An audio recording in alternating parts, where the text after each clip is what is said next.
Round of 16 வந்து start ஆயிடுச்சுங்க. இதுல ஃபர்ஸ்ட் மேட்சே பிரான்ஸ் வந்து பாராகுவே கூட வந்து மோதுறாங்க. ஃபர்ஸ்ட் ஹாஃப்ல இந்த 2 டீமுமே கோல் அடிக்கலங்க.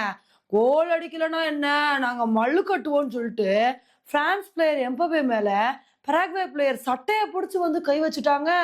என்னப்பா இப்படி மல்லு கட்டுறாங்க அப்படின்னு நினைக்கும்போது, அதுக்கப்புறம் எப்படியோ அந்த மல்லுக்கட்டு வந்து சால்வ் ஆயிடுச்சு.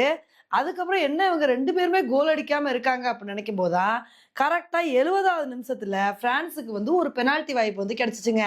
அந்த வாய்ப்ப கரெக்ட்டா பயன்படுத்தி எம்பப்பே ஒரு கோல் வந்து அடிச்சிட்டாரு.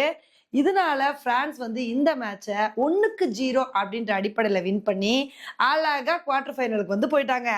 அடுத்து வந்து பார்த்தீங்கன்னா, மொராக்கோக்கும் கனடாவுக்கும் வந்து மேட்ச் நடந்துச்சு.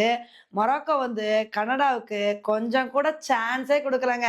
50வது நிமிஷத்துல ஒரு கோலு, 82வது நிமிஷத்துல ஒரு கோலு, அடிஷனல் டைம்ல கூட ஒரு கோலுன்னு சொல்லிட்டு 3 கோல் அடிச்சு அசத்தி புட்டாங்க. இதனால மொராக்கோ கனடாவ 3க்கு 0 அப்படின்ற அடிப்படையில வந்து வின் பண்ணி, அவங்களும் குவார்டர் ஃபைனலுக்கு வந்து குவாலிஃபை ஆயிட்டாங்க. மொராக்கோ வந்து நெதர்லாண்ட வீழ்த்தினப்ப ஒரு சில பேர் என்ன சொன்னாங்க அப்படின்னா, மொராக்கோ பெரிய அப்செட்ட கிரியேட் பண்ணிட்டாங்கப்பா. நெதர்லாண்டே வீழ்த்திட்டாங்க அப்படின்லாம் சொல்லிட்டு இருந்தாங்க.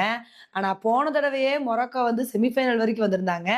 அதனால இந்த தடவையும் மொராக்கோ பயங்கரமா டஃப் குடுக்கறதுக்கான சான்சஸ் வந்து இருக்கு.